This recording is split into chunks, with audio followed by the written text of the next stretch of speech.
su-aasha u badan oo dhalinyarada isoo weydiiyaan waxa weeye sidee baan online-ka uga shaqaysan karaa. haddaba videogan saaxiibayaal waxaa rabaa inaan kugula shargarayo fikrad runtii waxa weeye aad online-ka uga shaqaysan kartid anigana aan experience u leeyahay. fikradaasna waxa weeye saaxiibayaal waxaa la yidhaha blogging, inaad website samaysatid artikalo ama maqaalo aad kusoo qortid 3 bilood kadibna lagu monetize gareeyo oo Google AdSense xayeysiis website-kaaga uu soo daayo then adoo fadhiya aad bilowba lacag ka samaysid. magacayga waxaa la saaxiibayaal Gela Bashiir, channelkan almost every day waxaan kusoo gudbiyaa video ku saabsan qaabka online-ka looga shaqaysto hadduu noqon lahaa affiliate marketing, freelancing, e-commerce, Amazon FBA iyo sidoo kale waxa weeye cryptocurrency. haddaba haddii aad jeceshahay inaad mar walba update-kiisa qaabka online-ka looga shaqaysto ee kala duwan, waxaa kaa codsanaya inaad waxa weeye channelka kusoo biirtid, subscribe saartid, gambaleelka aad furatid, sidoo kalena haddii aad wax ku anfac ka heshid inaad videoga like noo saartid. waxaan ku shaqaynayay sanadkii lasoo dhaafay blogging oo source income-yada isoo gala waxaa ka mid ahaa lacaga aan ka sameeyo waxa weeye blogging. sida ujeedaama website-kaana iskale si weekly ana waxaan ugu soo qoraa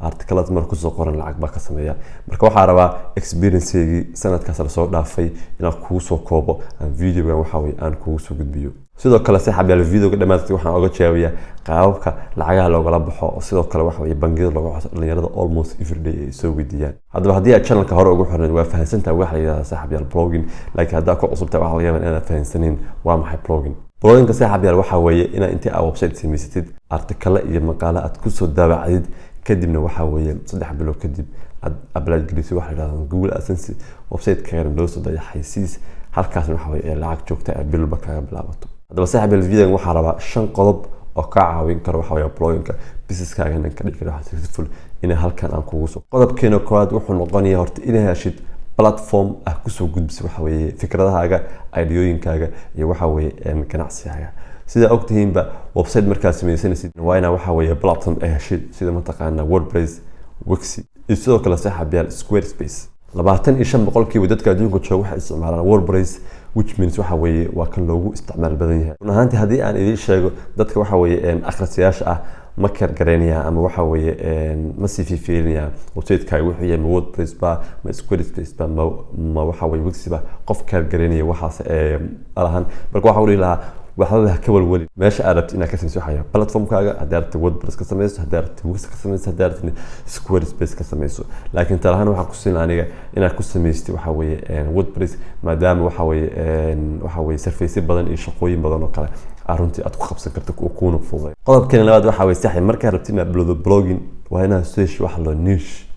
ama sidoo kale topic ama ciwaan haddii aan ka dhigno af Soomaali ciwaan ku gaar ah waxa weeye point ku gaar inaan mar walba waxa weeye blog-gaaga aad ka soo yeesho. qodobkan waa qodobka master ee ku fashilnaa waxa weeye dadka bilowga oo raba inay waxa weeye blogging sameeyaan mar walba ay ka soo hadlaan waxa weeye topic kala duwan kaasoo waxa weeye mislead gareyn karo ama wadada kala leexin karo waxa weeye blog-gooda halkaasna uu business-kaas blogging oo ku fashilmi karo. marka waxaan kugula talinayaa ilaa waxa weeye 6 bilood oo hore inaad hal waxa weeye topic ama hal niche aad waxa weeye focus ka saartid aad ku socotid. taasna waxa ka caawinaysaa inaad waxa weeye topic-kaas ama ciwaanka dadka daneynaya inay ku xirnaadaan channel-kaaga traffic source fiican aad heshid. haddii aad 6 bilood kadib topic-gii saaxiibayaal waa bedelan kartaa oo mid kale waxa weeye ba ku soo dari kartaa ama dhowr topic kala duwan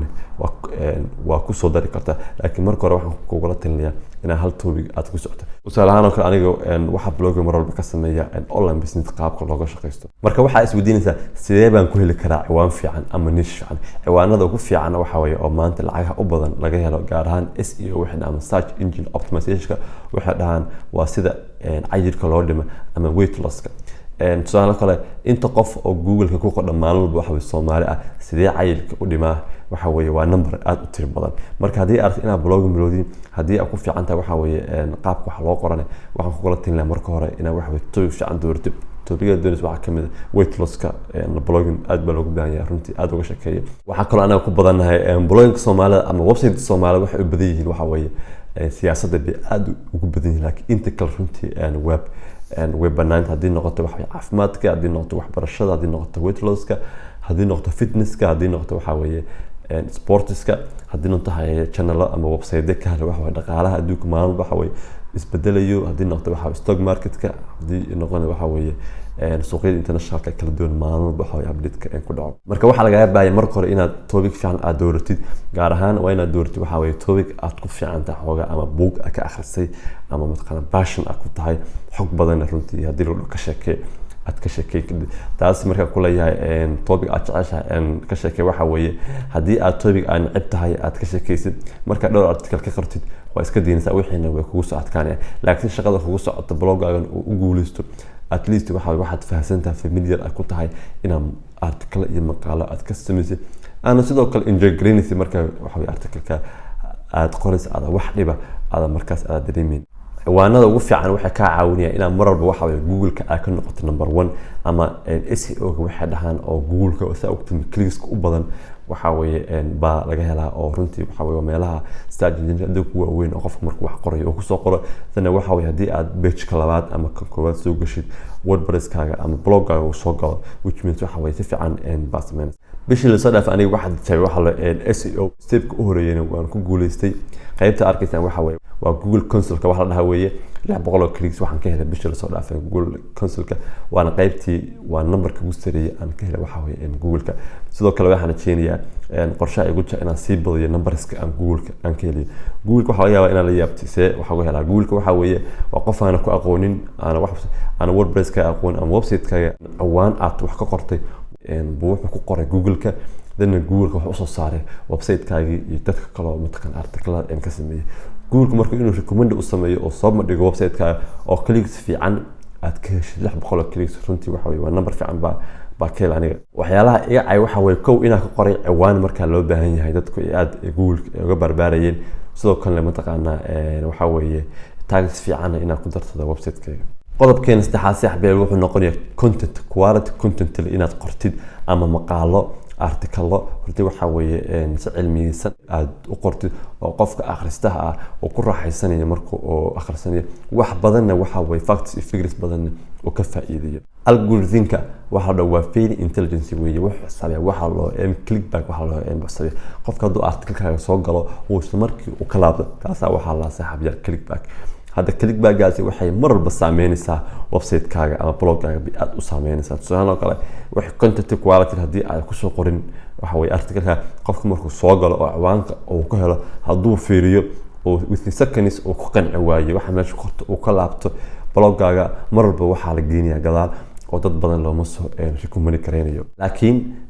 cagsigeeda qofka haduu blog uu ku jiro xitaa hal daqiiqo hadii uu ku jiro ugu yaraan oo akhristo waxa way blogga qaybta ugu horeysa Google-ka wuxuu ku xisaabinaya waxa la dhaho uu ku push kareynaya article-kaagina dad badan uu soo mariyo hore uu sii wadiya taasna waxa ku soo sabaysa inaad traffic soo fiican aad heshid oo article uu noqdo aan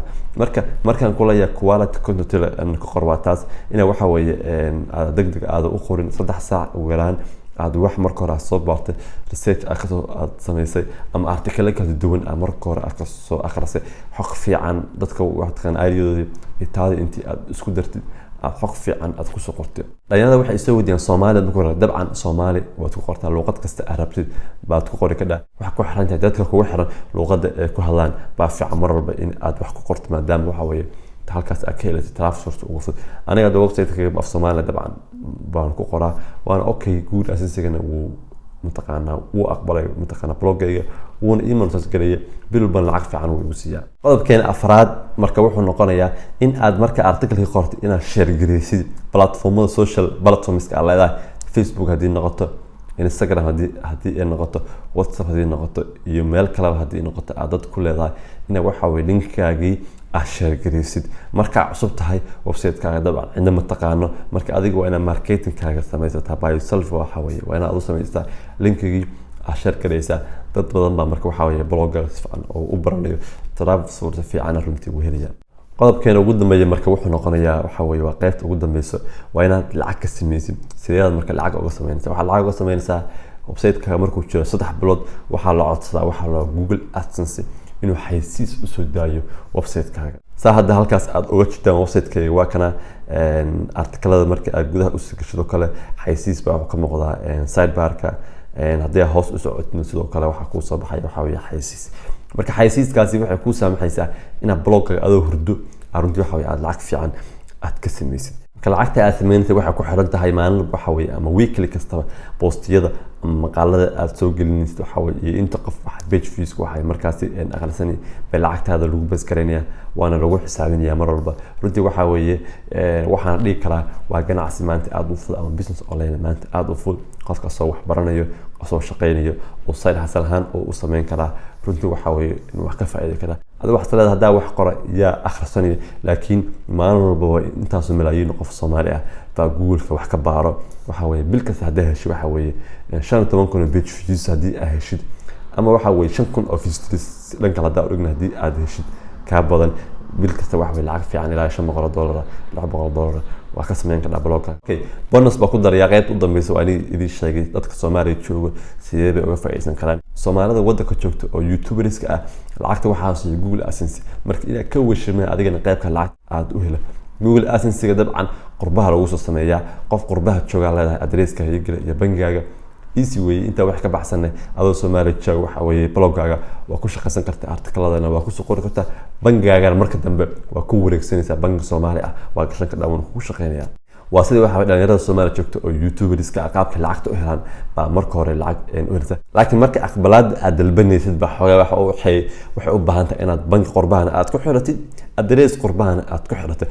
at the same time markii lagu soo aqbaro wax dhib ma lahan qofku waxay ogyihiin inuu meel u guuri karo oo businesskiisa u raran karo. marka Soomaaliya markii baalkaaga lagu soo aqbalo blogga xayeysiiska loo soo daayo waa sida YouTubers kale xayeysiiska loo soo daayo inta kaliya adiga qaybtii views-ka baa waxa ku sameynaysa article xayeysiiskaaga waa same waxa scenario weeye wax weyn inaad ka dhigto ma bangiga Soomaaliga baad ku xiranaysaa dadna saasa birkasa lacag kugu soo dhacaysa. waxaan rajaynayaa saaxiib videoga inaad wax badan aad ka faa'iiday waxaan ka codsanaynaa waxa weeye like noo saartay sidoo kalena channel-ka ku soo biirtay dhammaan saaxiib aad baan idin salaamay waa mahadsantihiin.